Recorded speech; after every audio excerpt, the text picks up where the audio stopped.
दे दिया। अब क्या है, नेक्स्ट पॉइंट है हमारे पास में, ये तो आप पीवी कर्व है ना। नेक्स्ट है हमारे पास में पीटी।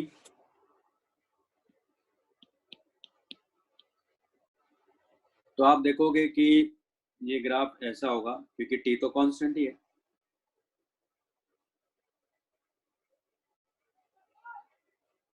ये ऐसा होगा इस तरह से, है ना। फिर वीटी वो भी ऐसा ही होगा।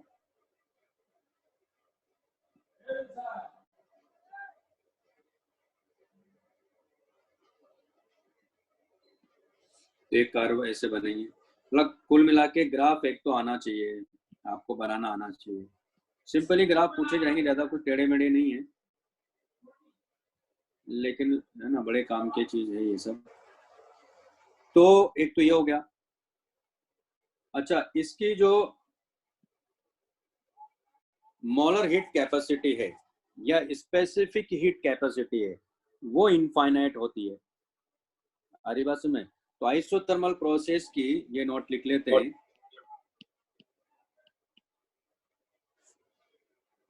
सर वो फिर से फॉर्मेशन, हाँ बोलिए क्या? लाइट चला गया था पर नेट चला गया था। हाँ सर। कोई बात नहीं, वो अभी वो कर रहा है, क्या नाम है, शौर्य कर रहा है। ठीक है, कोई ठीक है दिक्कत सर। दोनों ही जो जितना जितना क्या है ना उतना आप उसमें अपलोड कर दीजिएगा और क्या। ठीक है सर। नेक्स्ट हमारे पास में स्पेसिफिक हीट कैपेसिटी और molar heat capacity is infinite for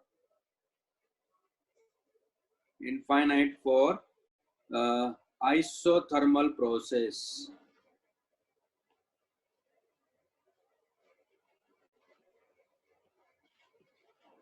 भाई ये तो देखो, टेम्परेचर बढ़ाते जा रहे हैं बढ़ाते जा रहे हैं बढ़ाते जा रहे हैं, है ना।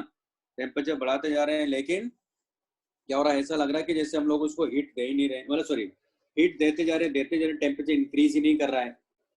इसका मतलब कि हम उसको ऐसा लग रहा है कि हम उसको अभी भी हीट दिए जा रहे हैं टेम्परेचर इंक्रीज ही नहीं कर रहा है। इसका मतलब लार्ज क्वांटिटी में हम लोग हीट सप्लाई कर सकते हैं, ये कहने का मतलब। ठीक है, उसी तरह जैसे आप वहां पे देखोगे जब मेल्टिंग होता है ना, जब मान लो 0 डिग्री सेल्सियस से 0 degree Celsius ice, 0 degree Celsius ice से 0 डिग्री सेल्सियस वाटर में जब बनता है, तो वहां भी स्पेसिफिक हीट कैपेसिटी इनफाइनाइट होती है उस केस में भी, है ना। और उसी तरह यहाँ भी होती है, इसमें 100 डिग्री सेल्सियस वाटर से 100 डिग्री सेल्सियस स्टीम में जब कन्वर्ट होता है, वहां भी टेम्परेचर चेंज नहीं होता है। तो वो क्या है, वो भी आइसोथर्मल प्रोसेस ही है। ठीक है, सर इस क्वेश्चन से इस इक्वेशन से हम कभी ये नहीं बोलेंगे ना dq 0 हो गया क्योंकि dt 0 है। तो नहीं नहीं नहीं नहीं बोलेंगे। हो भी सकता है, नहीं भी हो सकता है। dq 0 हो जाए यूं? हाँ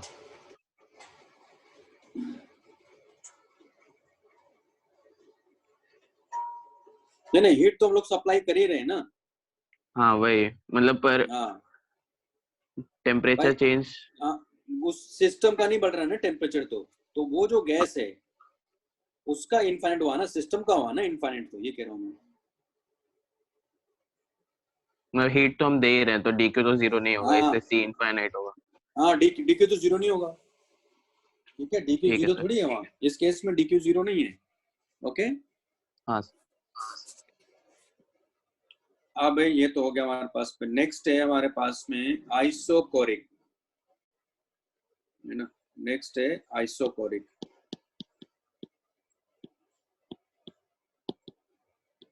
आइसोकोरिक प्रोसेस। तो पहला पॉइंट तो ये क्या होगा, प्रेशर कांस्टेंट है, सॉरी क्या हो गया भाई? वॉल्यूम कांस्टेंट है यार, आइसोकोरिक है ना, volume is constant, volume constant है। इसका मतलब क्या हुआ कि work done by gas, work done by gas क्या होगा? इज जीरो, यानी डी डब्ल्यू इक्वल टू क्या होगा? यहाँ जीरो होगा, क्योंकि वॉल्यूम ही चेंज नहीं कर रहा है। तीसरा प्रोसेस इक्वेशन के बारे में बात करते हैं। प्रोसेस इक्वेशन तो ideal gas equation PV equal to NRT,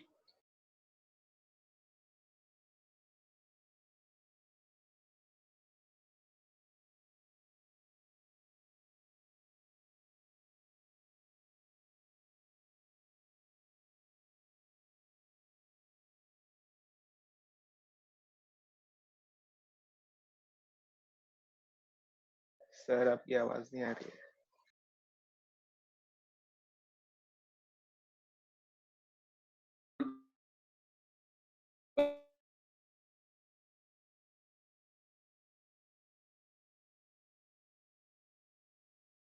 sir आपकी आवाज नहीं आ रही।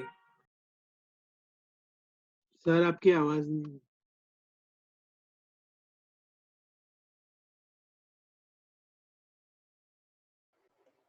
मेरी आवाज आ रही है? वो लिख लिया था आप लोगों ने? अब आ रही है। इसमें हाँ सबसे सर, बड़ी अभी आ दिक्कत ये है, सबसे बड़ी दिक्कत ये है कि अब वो आपने लिखा ही नहीं होगा वाला पॉइंट ना। ग्राफ तो बना लेते हैं ना आप लोगों ने?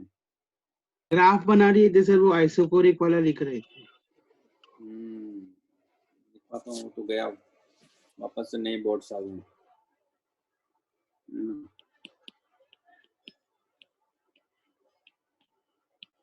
आइसोकोरिक प्रोसेस की बात कर रहे हैं हम लोग, है ना। तो पहला पॉइंट लिख ही लिया होगा, वॉल्यूम कांस्टेंट है, ओके। दूसरा point, work done by gas is equal to zero, लिख लिया है पॉइंट।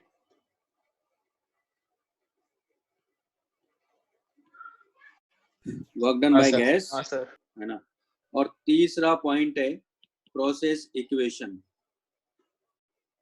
तो प्रोसेस इक्वेशन में हम बात कर रहे थे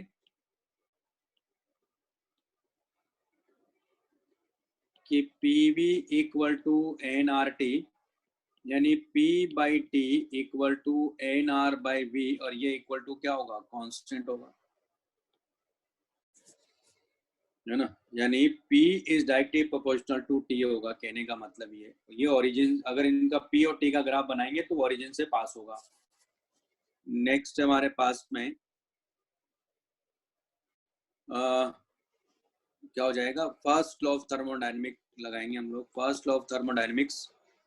तो D Q equal to D U plus D W, और डी डब्ल्यू तो जीरो ही है, यानी जो भी हीट हम सप्लाई करेंगे वो हीट कहाँ जा रही है? इंटरनल एनर्जी इंक्रीज करने में जाएगी, क्योंकि एक्सपेंशन तो हो ही नहीं रहा है ना, कंप्रेशन हो रहा, कुछ नहीं हो रहा है। तो यानी जो भी हीट सप्लाई करेंगे वो इंटरनल एनर्जी को इंक्रीज करेगा, ओके। नेक्स्ट हमारे पास में ग्राफ। तो ग्राफ के बारे में बात करेंगे तो सबसे पहले मैं ले रहा हूं यहाँ P और T के बीच का ग्राफ क्या होगा। तो P और T के बीच का ग्राफ होगा यहाँ, ये T केल्विन में, ये P न्यूटन पर मीटर स्क्वायर में या पास्कल में। तो ये ऐसा स्ट्रेट होगा, लेकिन ऐसा लिखते हैं हमेशा इसको डॉटेड, ठीक है। तो ये हमेशा ओरिजिन से पास होगा। फिर हमारे पास में PV, तो PV में क्या हो जाएगा? ये V और ये P, तो ये कर्व होगा, है ना। फिर है हमारे पास में TV, तो TV में क्या हो जाएगा? है ना, ये V ले लेते हैं, ये T ले लेते हैं, तो इसमें भी ऐसा ही होगा, ठीक है। ये लिख लो।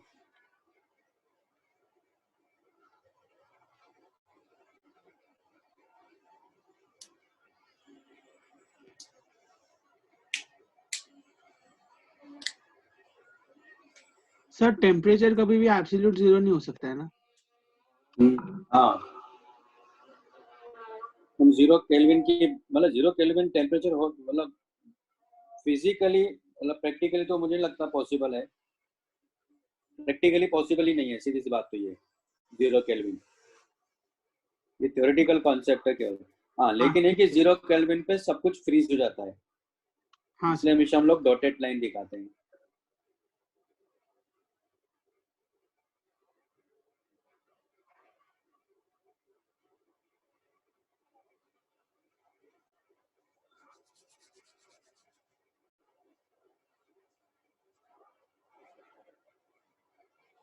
लिख लिया? हाँ सर। हाँ सर। नेक्स्ट है हमारे पास में, तो अच्छा DQ, तो DU आपको पता ही है क्या होता है यहाँ, NFR/2 इंटू DT, ठीक है, तो DQ की वैल्यू भी ये हो जाएगी। नेक्स्ट हमारे पास में आइसोबारिक प्रोसेस,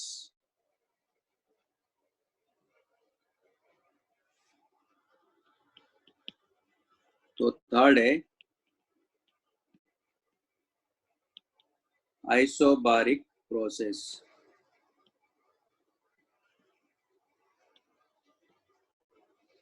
तो आइसोबारिक है तो सीधी सी बात है कि प्रेशर कांस्टेंट होगा,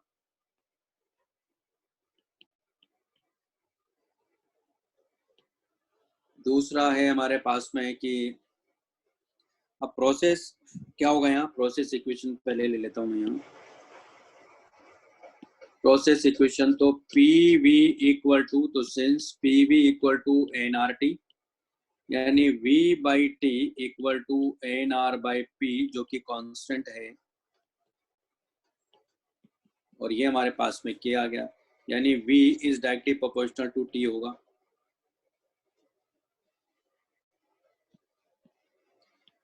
है ना। नेक्स्ट हमारे पास में यहाँ C, work done by gas के बारे में बात करते हैं। तो वर्क डन बाय गैस यानी PdV इक्वल टू DW, इसको इंडिकेट करेंगे। तो आप यहाँ देखो इसी इक्वेशन को अगर मैं यूज करता हूँ, यहाँ इसको डिफरेंशिएट करो, क्या लिखेंगे, PdV बाई DT, T के रेस्पेक्ट में कर लेते हैं, तो NR, क्योंकि P तो कांस्टेंट ही है, तो हमारे पास देखो यहाँ से PdV इक्वल टू क्या हो गया, NR/DT, यानी हम लोग इसको ऐसे भी लिख सकते हैं P और ये V initial to V final, यानी V final minus V initial, या P into V final to minus P into V final minus V initial, या NR/DT, या NR/T final minus T initial, यानी PV इक्वल टू NRT से भी आप लिख सकते हो इसको, है ना। तो ये ध्यान रखिएगा बस इसमें, है ना, मतलब PdV तो ले सकते हैं, NR/DT भी ले सकते हैं, यानी NR/T final minus T initial. ये वर्क डन बाय गैस हो गया।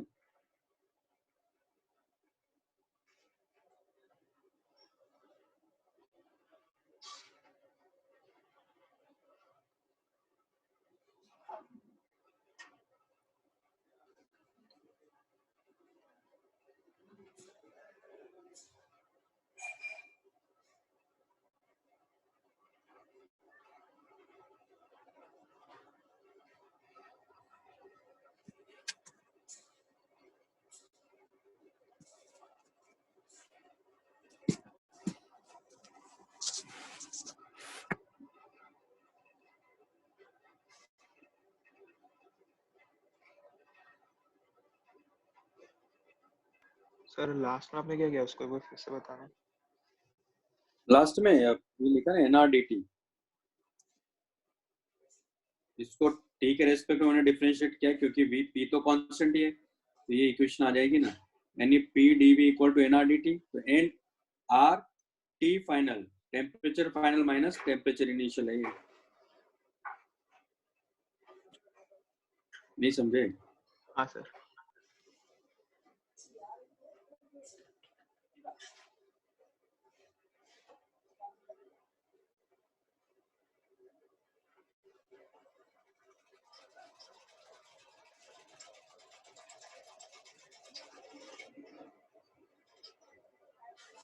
लिख लिया?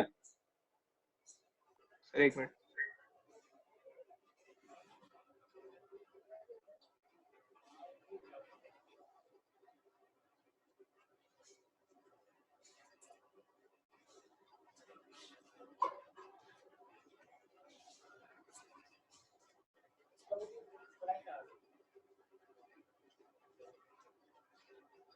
हाँ सर हो गया।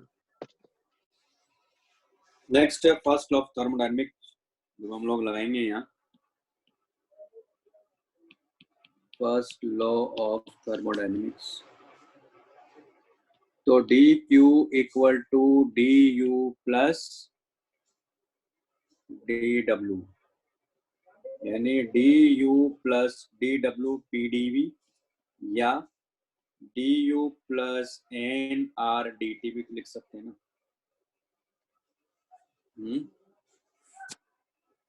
यानी डी क्यू इक्वल टू हो जाएगा N F R D T by two plus N R D T.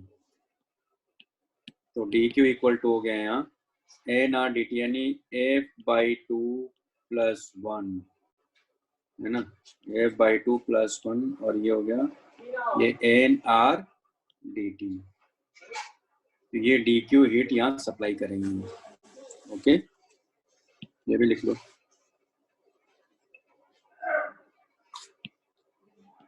Next एक ग्राफ,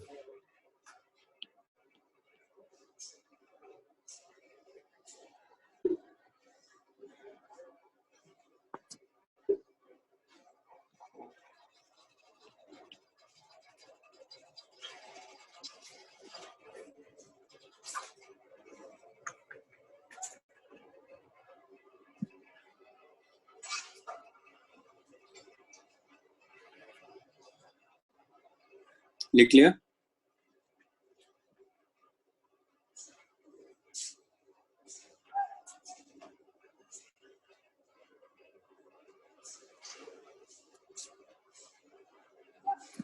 हाँ सर। पीवी ग्राफ की बात करेंगे तो पी के यहाँ कांस्टेंट है,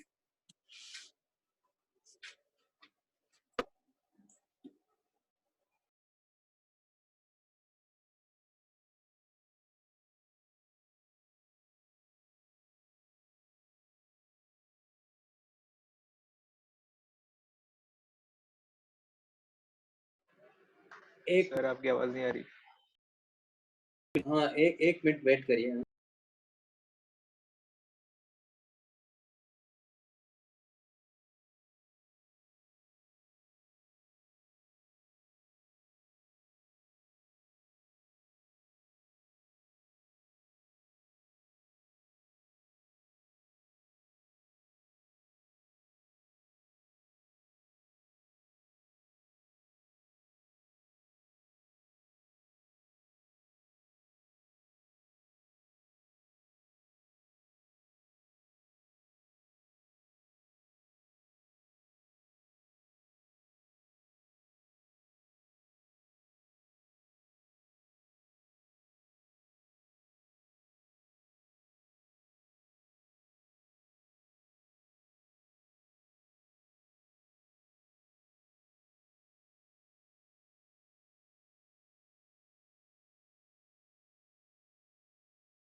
तो ग्राफ की बात कर रहे हैं हम लोग। तो पीवी ग्राफ, तो आप देख रहे हो कि यहाँ प्रेशर क्या है, कांस्टेंट है। तो अगर पी और वी में ग्राफ बनाए तो ऐसा ग्राफ मिलेगा अपने को, क्योंकि प्रेशर तो चेंज हो नहीं रहा है। फिर है हमारे पास में पी और टी। तो पी और टी का ग्राफ अगर हम बनाएं तो वो भी कैसा मिलेगा अपने को, ये पी और ये टी, ऐसा ग्राफ मिलेगा, है ना। बना लो पहले ही।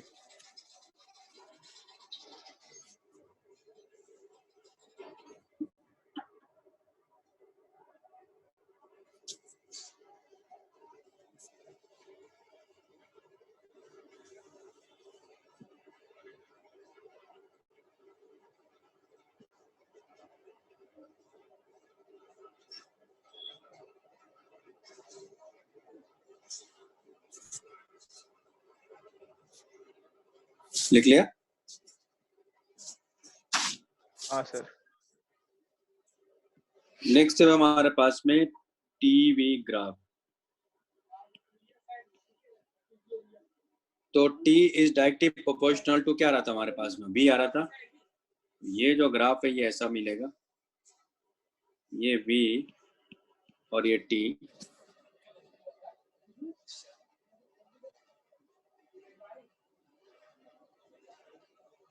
ऐसा मिलेगा, जो कि ओरिजिन से जाना चाहिए। ओके, लिख लीजिए। तो ये 3 प्रोसेस हमारे हो गए हैं। अभी और भी है, एडियाबैटिक प्रोसेस है, साइक्लिक प्रोसेस है, हाँ, ये पॉलीट्रोपिक प्रोसेस है और फ्री एक्सपेंशन है। इसके बारे में बात करेंगे, लेकिन पहले इससे रिलेटेड और भी जो क्वेश्चन वो कर लेते हैं। मतलब पहले मैं आपको एक मेड ये फॉर्मूला बताता हूँ, मेड्स फॉर्मूला, फिर आगे की बात करेंगे हम लोग।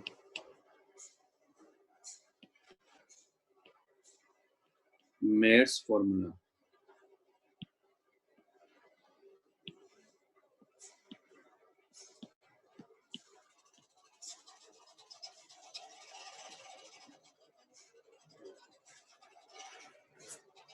तो इसको समझते हैं।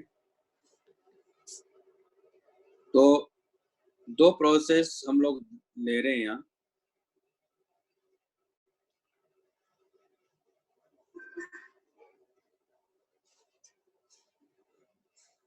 एक प्रोसेस है जिसमें वॉल्यूम कांस्टेंट है,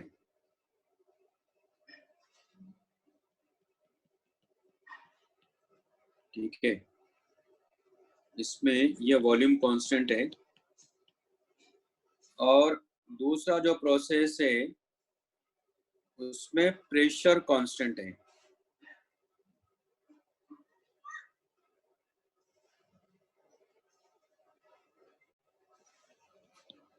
लेकिन दोनों में जो गैस है ना वो सेम गैस है।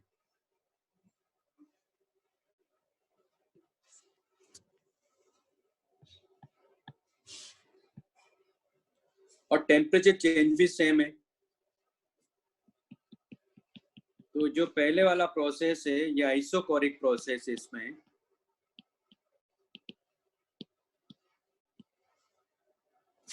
और इसमें जो प्रोसेस है वो आइसोबारिक है।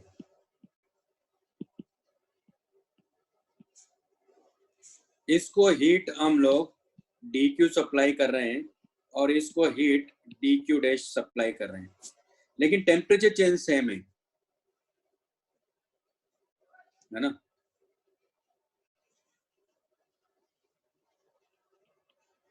Temperature change is same in both processes. Okay, temperature change is same in both the processes. ये बना लो पहले। सर मैं ये नहीं समझा कि हम टेम्परेचर चेंज को कैसे कंट्रोल कर रहे हैं। क्यों नहीं कर सकते, ऐसा प्रोसेस कर रहे हैं हम जिसमें टेम्परेचर, मतलब तभी तो अलग अलग हीट सप्लाई करनी पड़ेगी। एक में दूसरे वाले प्रोसेस में आइसोबारिक में ज्यादा हीट देनी पड़ेगी, उस वाले में कम हीट देनी पड़ेगी। समझ गया। सेम हीट थोड़ी, एक में DQ दे रहे हैं, एक में DQ डैश दे रहे हैं।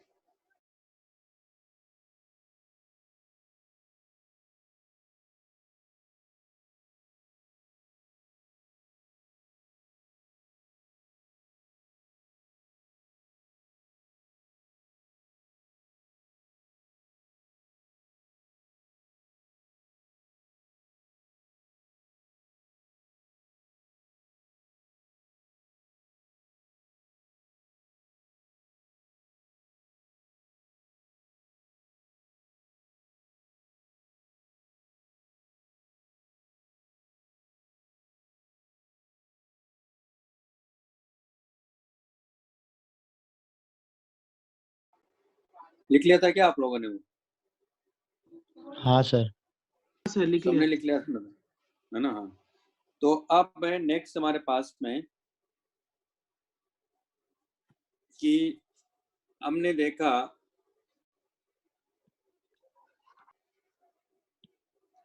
कि इसको जो हीट हम लोग दे रहे हैं वो क्या हो जाएगी, N F R by two D T हो जाएगी। ये बात समझ मारी। आपने देखो कि जो उसको हीट दे रहे हैं वो आइसो कोरिक प्रोसेस में दे रहे हैं, वॉल्यूम कांस्टेंट है वहां। तो वॉल्यूम कांस्टेंट है तो डी क्यू को क्या लिख सकते हो आप, एन सी डी टी लेते हैं ना, इसको N C B D T ले सकते हैं हम लोग, क्योंकि डी क्यू का पता है ना आपको। डी क्यू को क्या लेते हैं, एन सी डी टी लेते हैं। मैंने इसको सी बी कर लिया, इसका मतलब है कि सी बी यहाँ कितना आ गया, एफ आर बाई टू आ गया। यानी ये क्या होगी, molar heat capacity of gas at constant volume, है ना। अब यहां देखो इसको क्या लिखेंगे, इधर D Q dash equal to D U, क्योंकि ये तो चेंज कर नहीं रहे, प्लस ये क्या हो जाएगा डी डब्ल्यू। तुम्हारे पास ये हो गया D U plus D W. D W क्या लिख सकते हैं, क्योंकि आइसो बारीक है तो आपको याद होगा इसको हम लोग पी डी बी तो लिख ही सकते हैं, साथ में इसको एन आर डी टी भी तो लिख सकते हैं। ये डी क्यू डैश हुआ। और ये जो हीट हम लोग यहाँ सप्लाई कर रहे हैं वो कांस्टेंट प्रेशर पर है, तो इसको क्या लिख सकते हैं हम लोग, N C P D T ले सकते हैं ना। और डी यू जो कि इसका था वही इसका भी रहेगा, क्योंकि टेम्परेचर चेंज तो सेम ही और सेम गैस है। तो डी यू क्या लिखोगे आप, एक तरह से N C B D T लिख सकते हो plus N R D T लिख सकते हो। तो आप देख रहे हो कि सी पी इक्वल टू क्या हो गया, सी बी प्लस आर आ गया। सी पी क्या है, molar heat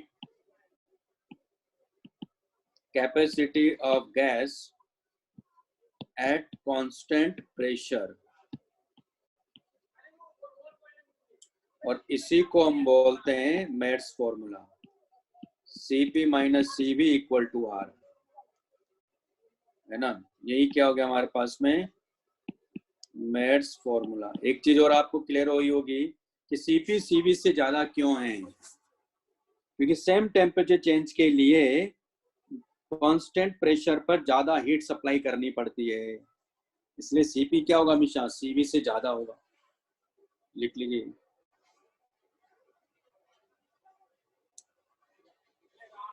सीपी अब सीवी क्या है, सिर्फ हम लोग मैथमेटिकली देख सकते हैं ना, इक्वेशन से क्या ऐसे नहीं समझ सकते ना। हाँ ठीक है। तो हमेशा सीवी को क्या लिखेंगे हम लोग, एफ आर बाई टू।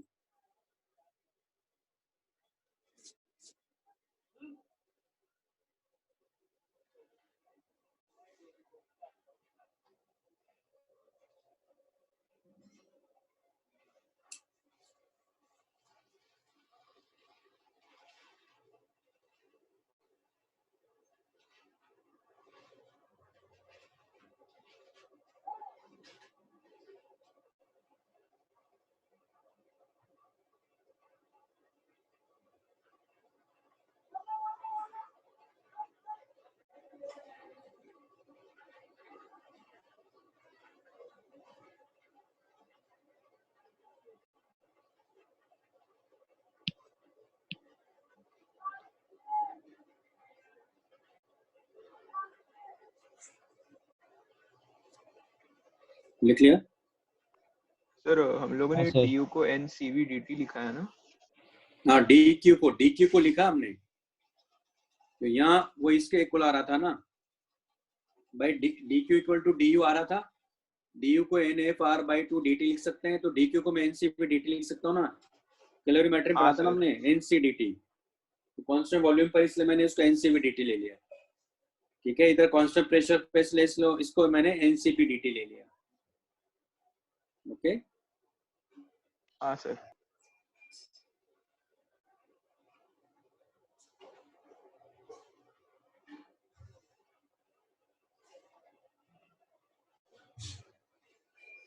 लिख लिया। अब यहाँ देखो Cv की वैल्यू हमारे पास में ये आ रही है, तो Cp क्या आ जाएगा यहाँ, तो Cp इक्वल टू आ जाएगा Fr/2 प्लस R, ये हमारे पास में Cp है। और एक और हम फिजिकल क्वांटिटी डिफाइन कर रहे हैं, गामा, यानी Cp/Cv, इसको बोलते हैं एडियाबेटिक एक्सपोनेंट।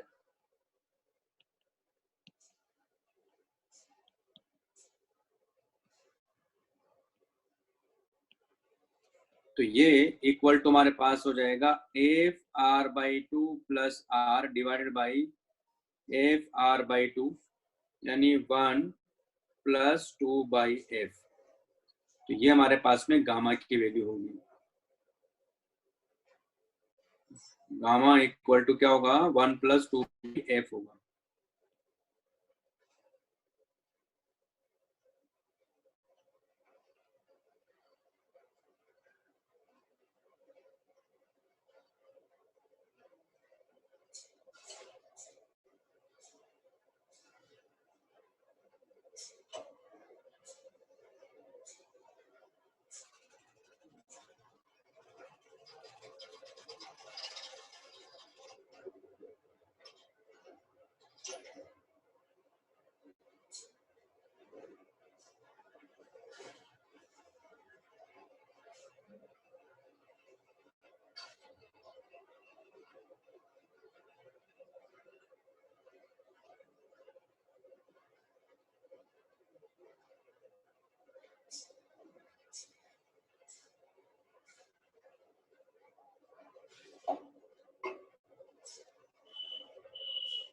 लिख लिया।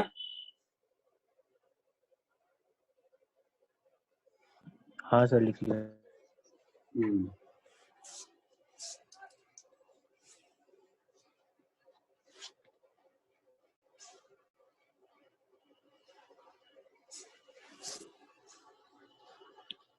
अब जैसे अगर मान लो मैं मोनो एटॉमिक गैस की बात करूं,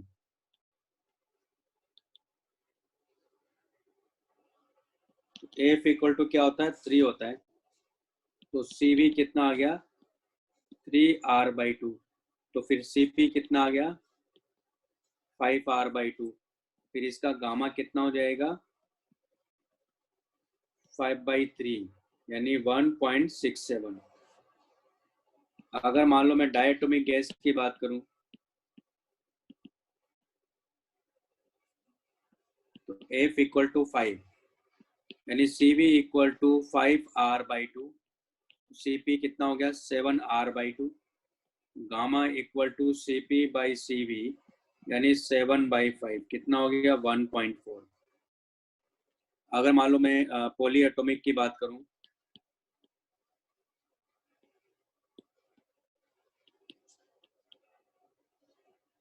तो उस केस में 6 ही आता है डिग्री ऑफ फ्रीडम, क्योंकि वाइब्रेशनल की हम बात ही नहीं करते हैं। उस केस में Cv इक्वल टू होगा 6R/2, मतलब 3R, और Cp इक्वल टू जाएगा 4R। इस केस में गामा इक्वल टू होगा Cp/Cv 4/3, यानी 1.33। ठीक है,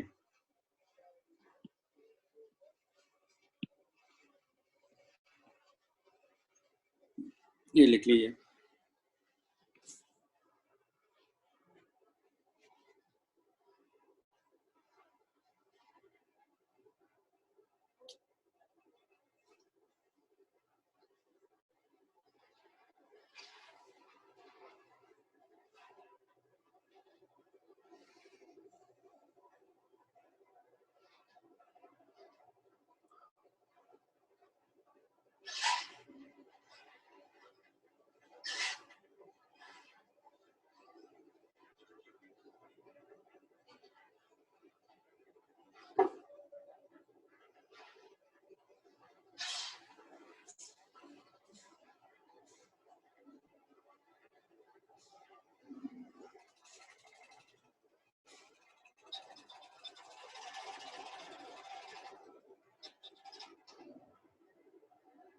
लिख लिया।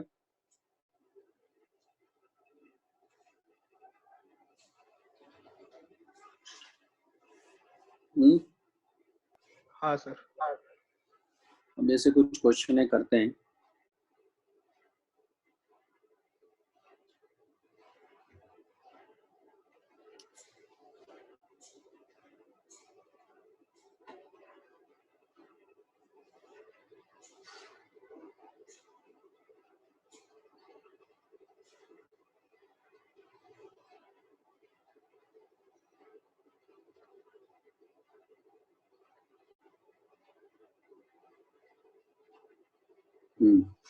जैसे अब आप देखो यहाँ इस पर आओ आप, जैसे एग्जाम्पल 3 है। एग्जाम्पल 3 में क्या कह रहा है, नेक्स्ट क्लास में भी क्वेश्चंस करेंगे अभी हम लोग, चलिए क्वेश्चन करा देता हूँ मैं आपको। एग्जाम्पल 3 देखिए, the cylinder shown in figure has conducting walls and temperature. अब कंडक्टिंग वॉल्स दिया है इसने, तो कंडक्टिंग वॉल्स देने का रीजन ये है कि यहाँ जो टेम्परेचर होगा सिस्टम का वो कांस्टेंट बना हुआ है। ये गैस है, इसके n नंबर ऑफ मोल्स हैं, है ना। The cylinder shown in the figure has conducting walls and temperature of the surrounding is T। Surrounding का टेम्परेचर T है तो इसका भी T होगा। The piston is initially in equilibrium, इसका मतलब बाहर का जो प्रेशर है P0, ये प्रेशर भी P0 है। Cylinder contains n moles of a gas. Now the piston is displaced slowly by an external agent to make the volume double of its initial volume. Find work done by external agent in terms of nRT. तो इसका जो volume है मान लेते हैं V0 है, तो P0 V0 nRT, ये इक्वेशन होगी। अभी इसका ये कह रहा है कि वॉल्यूम को डबल कर दिया जा रहा है, स्लोली लेकर जा रहे हैं, तो हमें बताना है work done by external agent क्या होगा, ये पूछ रहा है ना। तो कह रहा है कि work done by external agent बताओ। तो मान लो हमने यहाँ फोर्स F लगाना शुरू किया और ये धीरे धीरे लेकर आ रहा है, तो किस इंस्टेंट की बात कर रहा हूँ मान लो मैं, तो अगर स्लोली लेकर आ रहा है तो बाहर का प्रेशर P0 है, इसका एरिया मैंने A मान लिया है, इधर फोर्स F है जो कि वेरिएबल होगा। तो यहाँ जो प्रेशर फोर्स इसको लग रहा है वो P इंटू ए होगा और ये P0 इंटू ए इधर लग रहा होगा। तो आप देख रहे हो कि F plus PA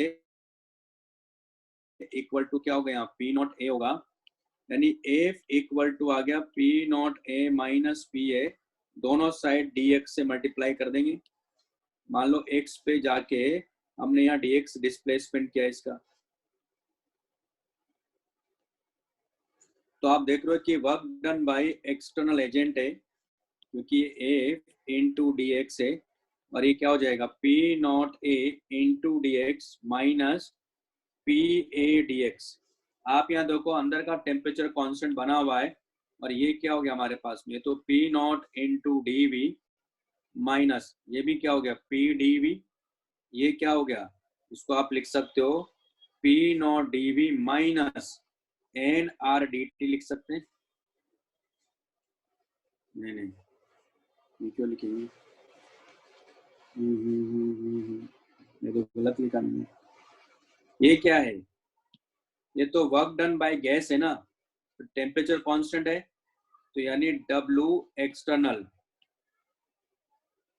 equal to आ गया हमारे पास में P0 तो कांस्टेंट है, इसको इंडिकेट किया हमने, ये हो गया 2V0 यानी 2V0 टू V0, तो माइनस V0 माइनस ये क्या वर्क डन बाय गैस है, तो इसका क्या आएगा nRT ln 2V0 by V0 ना। ये लॉजिक समझ में आया, और इस इक्वेशन को यूज करेंगे हम लोग यहाँ, तो आप यहाँ देखो ये वर्क कितना आ गया, तो W एक्सटर्नल इक्वल टू आ गया P0 V0 minus nRT ln 2, और P0 V0 क्या है यहाँ nRT, तो nRT माइनस nRT,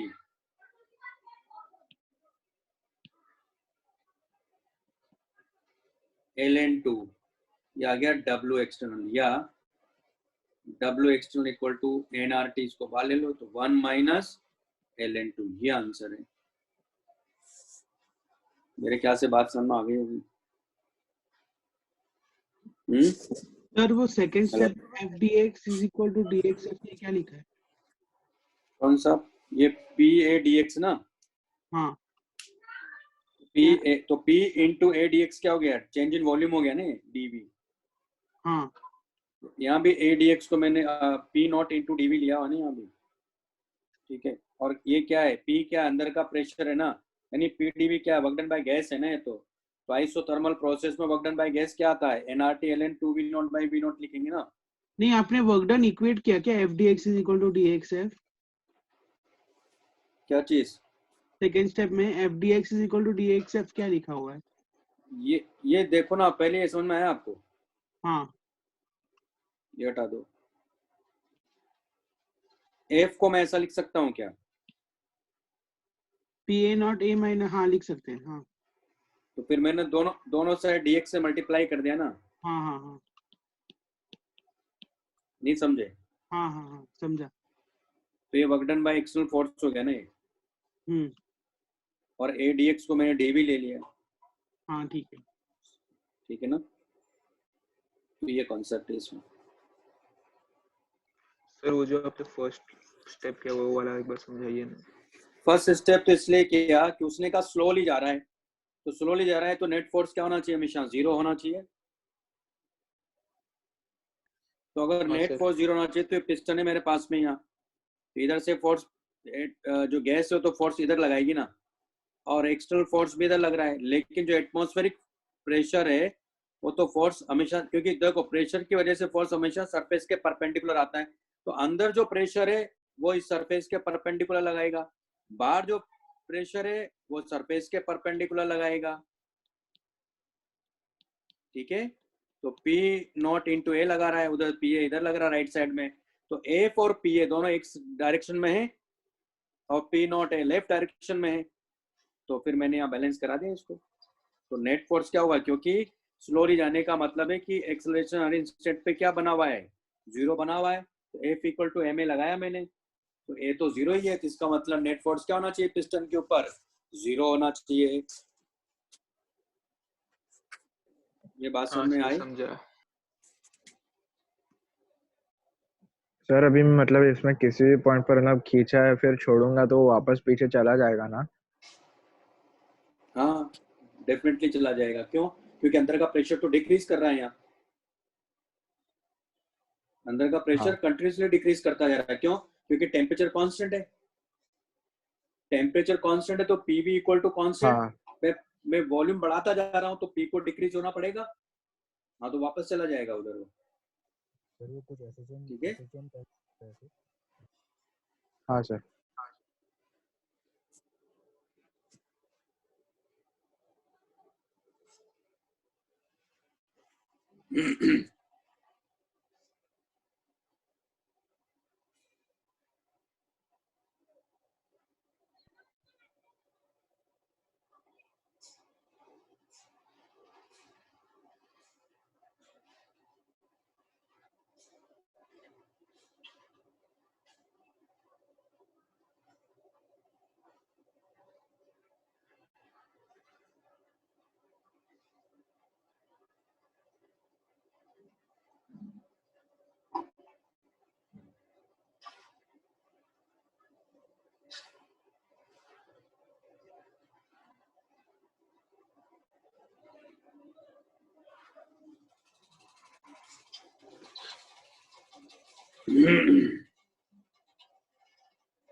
लिख लिया?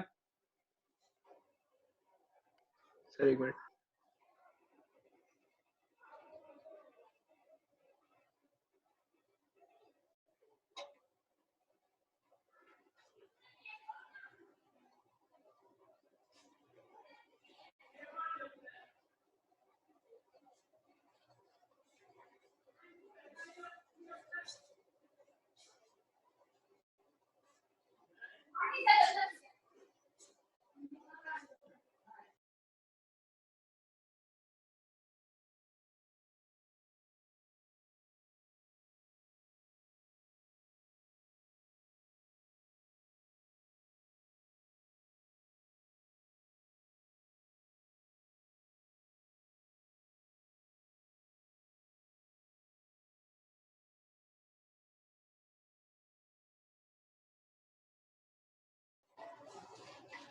लिख लिया? हाँ सर। हाँ सर। चलो फिर आज इतना ही करेंगे। आप कर लो उसका एक्सरसाइज 2 और इसका भी करना शुरू कर दो, केटीजे वाला पार्ट एक्सरसाइज 1 का, है ना? ये चैप्टर खत्म हो गया? नहीं वो चैप्टर तो वैसे तो खत्म हो गया, बस मुझे 1-2 प्रोसेस साइक्लिक प्रोसेस का बताना है ना? हो जाएगा, नेक्स्ट क्लास में हो जाएगा। डायबिटिक बचा है ना सर? हाँ एडियाबेटिक बचा है। हाँ, मतलब भाई एडियाबेटिक है, एक्सप्री एक्सपेंशन है, पॉलीट्रॉपिक है, अच्छा वो भी तो है, लेकिन हीट पंप है, रेफ्रिजरेटर है, हाँ सर। कार्नोट इंजन है, हाँ वो भी तो पढ़ाना है, क्योंकि मेंस में तो आते हैं वो, एडवांस में तो नहीं आते हैं। कोई बात नहीं, हो जाएगा, मतलब 2 लेक्चर और लगेगा मेरे ख्याल से, हो जाएगा। ठीक है ठीक है sir. Okay sir. Okay okay bye. Bye thank you sir. Okay bye bye. जी sir. Bye bye bye bye.